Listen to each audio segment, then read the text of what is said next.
शेतकरी मित्रांनो, राज्यात वर्षे 2020 ते 2022 या कालावधीत नैसर्गिक आपत्तीमुळे शेती पिकासह इतर मालमत्तेचे मोठ्या प्रमाणावर नुकसान झाले होते. त्यानंतर बाधितांच्या नुकसानीचा पंचनामे करण्यात आले होते.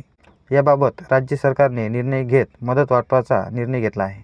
राज्य शासनाच्या महसूल व वन विभागाने याबाबत बुधवारी दिनांक 21 रोजी शासन निर्णय काढला. तसेच 106,64,94,हजार रुपयांची मदत वितरित करण्यास मान्यता दिली आहे. याबाबत राज्याचे मदत व पुनर्वसन आपत्ती व्यवस्थापन मंत्री अनिल पाटील यांनी माहिती देताना या निर्णयाचा राज्यातील नुकसानग्रस्त शेतकरी व बाधितांना दिलासा मिळणार आहे, असे म्हटले आहे. वर्षे 2020 ते 2022 या कालावधीत नैसर्गिक आपत्तीमुळे शेत पिकासह इतर मालमत्तेचे मोठ्या प्रमाणात नुकसान झाले होते. यामुळे सरकारने बाधित शेतकरी व नागरिकांना मदत करावी अशी मागणी लोकप्रतिनिधी व बाधित शेतकरी व नागरिकांनी केली होती.